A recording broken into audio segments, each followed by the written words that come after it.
تو سر یہ بتائیے، امریکہ میدان میں آ گیا ہے، مارکو روبیو کی جو سٹیٹمنٹ ہے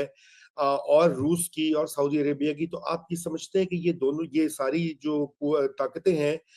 یا ہمارے الائز جو ہیں خصوصاً سعودی عربیہ، وہ کچھ انڈیا کو کچھ سمجھائیں گے، یا وہاں پہ انڈیا میں ابھی بھی جنگ کی جو ایک ہیجان ہوا ہوا ہے وہ جاری رہے گا؟ دیکھیں، یہ تو آپ کو پتا ہے ہمیشہ سے تمام جو ذی شعور لوگ ہیں وہ یہ لگاتار کہہ رہے ہیں کہ دو ایٹمی ملکوں کے درمیان کھلی جنگ نہیں ہو سکتی، یہی ہم کہہ رہے ہیں۔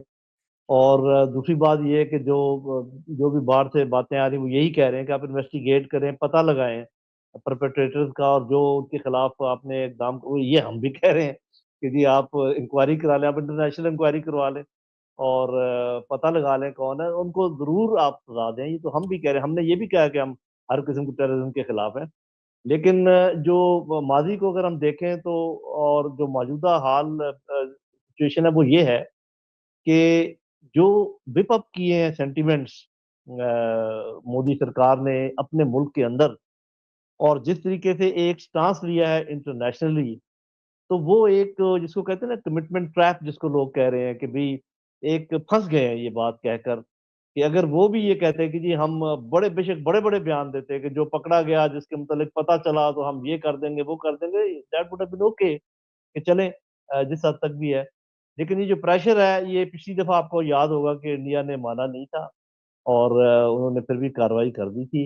اور پھر بہت پریشر آیا تھا پاکستان پر۔ آپ کو اطلاع ملی ہوگی کہ بڑے بڑے ملکوں نے کہا کہ بس یار تمہارا ایک کبئی تو مارا گیا ہے، ایک درختی کو تو ہٹ ہوا ہے تو چھوڑ دو، پی جاؤ۔ بلکہ میں تو اس چیز کا بھی یہ آپ کو یاد ہوگا ایک دفعہ ان کا براموس غلطی سے ادھر ادھر سے پہنچ گیا تھا، اس وقت بھی غیر ملکوں کے کہنے پہ وہ پی گئے تھے ہم، حالانکہ میں نے اس وقت بہت شور مچایا تھا کہ یہ بات پینے والی نہیں ہے، کیونکہ براموس جو ہے وہ ایٹمی ہتھیار کیری کرتا ہے، اور وہ کیسے غلطی سے ادھر آ گیا، اس کو بھی ہم نے چلیں۔ لیکن اب مجھے یقین ہے کہ جس طریقے کی ہماری لیڈرشپ اس وقت موجود ہے، ملٹری لیڈرشپ اور پولیٹیکل لیڈرشپ بہت، اور جو عوام جس طریقے سے ان کے ساتھ کھڑے ہو گئے ہیں، تو جواب تو ان کو ملے گا، اس میں تو کوئی شک و شبے کی گنجائش نہیں ہے۔ لیکن کیا بھارت یہ ملکوں کے دباؤ میں آ کے، یا ملکوں کے ان کو خوش کرنے کے لیے، یا ان کے ساتھ اپنے روابط قائم رکھنے کے لیے کیا ان کی بات مانے گا؟ یہ اب it has to be seen and wait کہ جو اس نے اپنے لیے پرابلم پیدا کی ہے وہ کتنا بڑا ہے، جو میں سمجھتا ہوں بہت بڑا ہے۔ اور یہ جب لوگ جو کہہ رہے ہیں یہ دباؤ کتنا کا ہے، میرا خیال ہے میڈیم لیول کا ہے، تو آئی اسٹل تھنک کہ جو انٹرنل پریشر ہے ان کے اوپر وہ زیادہ ہے۔ اگر ہم میڈیا کو دیکھیں اور جو ان کے لوگوں کے بیانات آ رہے ہیں، ابھی تک اس میں کوئی ٹھہراؤ نہیں آیا ہے۔ آپ نے دیکھا ہوگا جب ان کے جرنیل یا ان کے آتے ہیں ڈپلومیٹ، تو کس طریقے سے وہ غصے سے کا اظہار کر رہے ہوتے ہیں، جھاگ نکل رہی ہوتی ہے۔ ہمارے جب لوگ آتے ہیں تو آپ نے دیکھا ہوگا متانت سے آرام سے بات کرتے ہیں، یہ خود اعتمادی کی نشانی ہے۔ تو اگر یہ آپ کا سوال ہے کہ ابھی بھی کتنی پاسبلٹی ہے، تو میں کہوں گا مور دین 60-70% کہ they will still do something. 70%؟ بالکل، یہ تو کافی ہائی ہے، لیکن یہ بتائیے جنرل صاحب کہ 70% ظاہری بات ہے کہ تو وہ ہو کیا سکتی ہے، کیونکہ ایک حد سے اگر آگے وہ جائیں گے تو پاکستان کا تو پاس نیوکلیر ویپنز بھی ہیں، اب یہ بھی آپ کو پتا دنیا کو اس کا بھی الارم ہو رہا ہے جی۔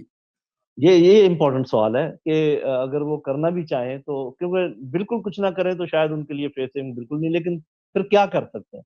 ابھی یہ معاملہ آ جاتا ہے تھوڑا سا اسٹریٹجک اور ٹیکنیکل کے بھی، جب دو ملکوں کے پاس ایٹمی ہتھیار ہوں، میوچلی شور ڈسٹرکشن کے معاملات ہوں، تو پھر کیا کیا جا سکتا ہے؟ اس سے ایک تو میں لیڈ لوں گا جو کہ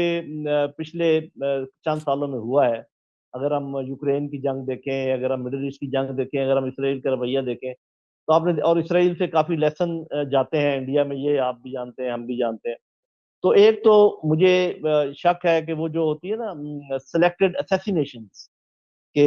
ایسے کام وہ کریں کہ کوئی ایسی ہائی پروفائل اسیسینیشن کر دیں اور اس پر اتفاق کر لیں کہ یہ دیکھیں ہم نے یہ کام ہم نے کہا تھا ہم کریں گے اور کر دیا ہے۔ اس کے اندر زیادہ امکان اس بات کا ہے کہ جن لوگوں پر الزام ہے ٹیررسٹ ہونے کا، یا ٹیررسٹ کی تنظیم کا حصہ ہونے کا، یا ان کے، تو ان کو